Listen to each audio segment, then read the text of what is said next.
अभी तक का ये मेरा सबसे इजी डीआईवाई था। बस अपने पुराने पजामे को कॉटन फैब्रिक पे रखा, ट्रेस किया, कट किया और स्टिच कर दिया और रिजल्ट तो आप देख ही सकते हैं, 10 आउट ऑफ 10। इस पजामे के लिए मैंने कॉटन फैब्रिक लिया है। अगर आपके फैब्रिक की विड्थ या पन्ना बड़ा है तो 1.5 मीटर फैब्रिक में आराम से बन जाएगा, लेकिन अगर नॉर्मल विड्थ का फैब्रिक है जैसे 38 या 44 इंच तो आपको 2 या 2.5 मीटर तक भी लग सकता है, डिपेंडिंग ऑन योर हाइट। सबसे पहले मैंने फैब्रिक को ऐसे फोल्ड कर लिया था, फिर अपना पुराना पजामा इनसाइड आउट करके फैब्रिक पे रख दिया।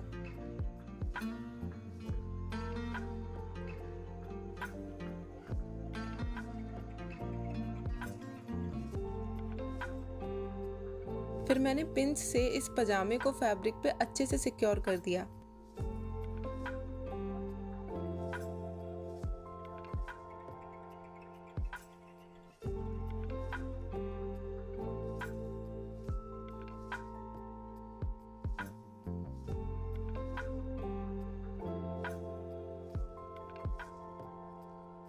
नेक्स्ट मैं सीम अलाउंस और मार्जिन को मार्क कर रही हूँ। ये पजामा स्ट्रेच फैब्रिक का है और मैं इसे कॉटन फैब्रिक पे बना रही हूँ, जिसमें स्ट्रेच बिल्कुल भी नहीं होता, इसलिए मैं इसे थोड़ा लूज बनाऊंगी ताकि पहनने में कंफर्टेबल रहे। तो जो ये 1 इंच एक्स्ट्रा है, इसमें आधा इंच मार्जिन का है और आधा इंच लूजिंग के लिए।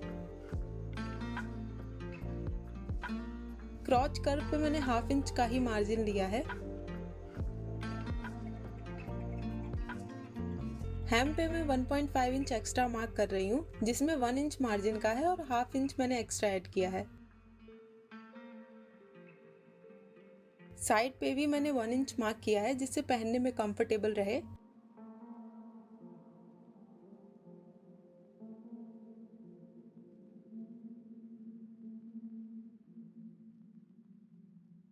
यहाँ एक बात का ध्यान देना, जो मेरा पुराना पजामा है उसमें इलास्टिक लगी हुई है, इसका मतलब वेस्ट को डायरेक्टली ट्रेस नहीं कर सकते। फिर मैंने इलास्टिक को जितना हो सके स्ट्रेच किया, फिर वेस्ट मेजरमेंट लिया। मेरे केस में वेस्ट मेजरमेंट 36 इंच आया, जिसमें 18 इंच फ्रंट का एंड 18 इंच बैक का। फिर मैंने वेस्ट को ट्रेस कर दिया फैब्रिक पे पजामे के हिसाब से। अब क्योंकि इसमें इलास्टिक लगी है, आप देखोगे कि विड्थ सिर्फ 7.5 इंच आ रही है, जबकि हमें 9 इंच चाहिए। क्योंकि फ्रंट का वेस्ट मेजरमेंट 18 इंच था, इसका मतलब हमें यहाँ 1.5 इंच और ऐड करना पड़ेगा। तो मैंने हाफ इंच साइड में एंड 1 इंच क्रॉच की तरफ ऐड किया है, इससे अब ये 9 इंच का हो गया। फिर मैंने दोनों साइड पे मार्जिन भी ऐड कर दिया।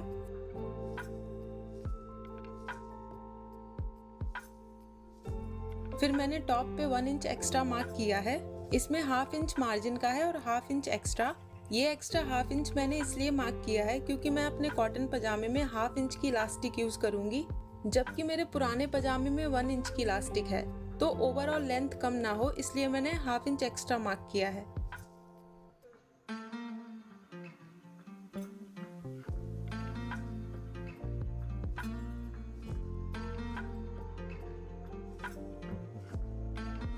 बैक पार्ट को भी फ्रंट पार्ट की तरह ही कट करना है। बस एक छोटा सा डिफरेंस है जो मैं अभी बता देती हूँ। यहाँ आप देखोगे कि इनर साइड पे थोड़ा ज्यादा फैब्रिक होता है फॉर बेटर फिट। मेरे केस में ये अराउंड 0.75 इंच था। फ्रंट में हमने यहाँ 1 इंच मार्क किया था, लेकिन बैक पार्ट थोड़ा बड़ा होता है, तो हम इस 0.75 इंच को भी ऐड करके टोटल 1.75 इंच मार्क कर रहे हैं इनर साइड पे। क्रॉच कर्व पे मैंने हाफ इंच का ही मार्जिन रखा है, साइड में 1 इंच एक्स्ट्रा ही ऐड किया है। सेम फ्रंट की तरह ही बैक पे भी वेस्ट मार्क की है।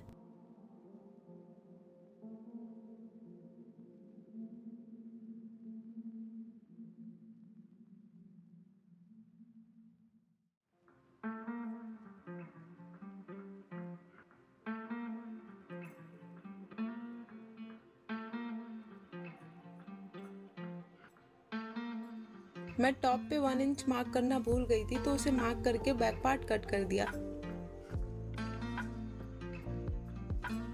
मेरी बेल्ट की लेंथ 18 इंच है, लेकिन यहाँ मैं 19 इंच पे मार्क कर रही हूँ। बेल्ट की विड्थ है 1 इंच, जिसमें हाफ इंच मार्जिन का है।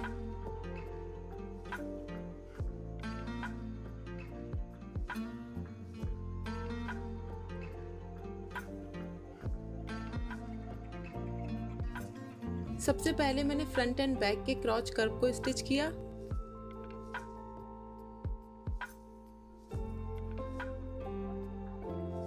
फिर साइड और इनर सीम को कैसे ज्वाइन करना है वो आप देख सकते हो।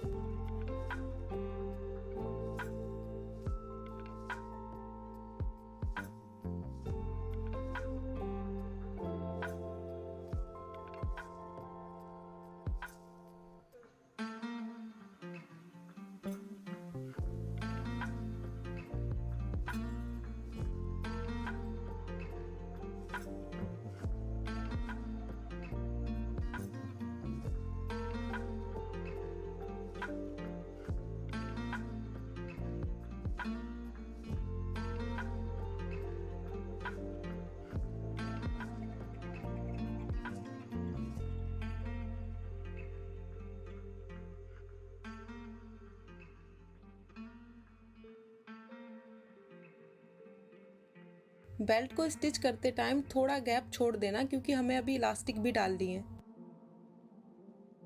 मेरी वेस्ट मेजरमेंट है 26 इंच, बट मुझे थोड़ा कंफर्टेबल चाहिए अराउंड माई वेस्ट, तो मैं इलास्टिक की लेंथ 27 इंच ले रही हूँ।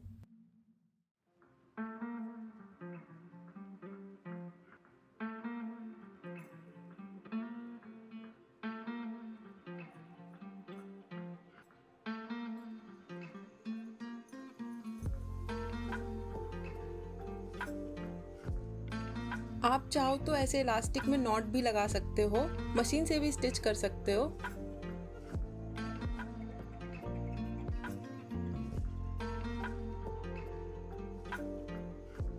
मैं यहाँ पे हैंड स्टिच कर रही हूँ। मैं सजेस्ट करूँगी कि या फिर तो आप इलास्टिक मशीन से स्टिच करो या ऐसे हैंड स्टिच करो, नॉट मत बांधना।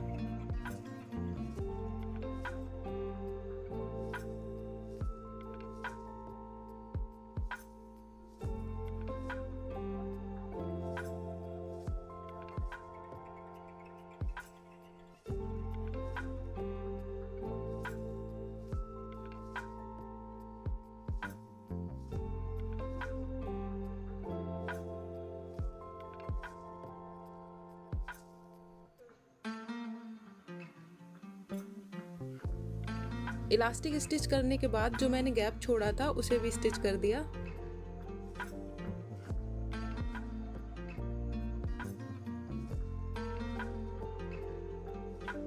यहाँ थोड़ा चेंज है प्लान में। जब मैंने बैक पार्ट ट्रेस किया था तब मुझे इनर साइड पे 1 इंच एक्स्ट्रा मार्क करना चाहिए था, क्योंकि बैक की क्रॉच कर्व थोड़ी डीप होती है फ्रंट के कंपैरिजन में, आपने देखा होगा, जिससे फिटिंग बेटर होती है। अब मैं हेम को थोड़ा कट कर रही हूँ ताकि ये इवन हो जाए, और फिर हेम के अराउंड एक फैब्रिक स्ट्रिप अटैच करूंगी। इससे फाइनल लुक में बिल्कुल भी नहीं लगेगा कि फैब्रिक कम था, बल्कि ऐसा लगेगा कि ये डिज़ाइन का ही पार्ट है।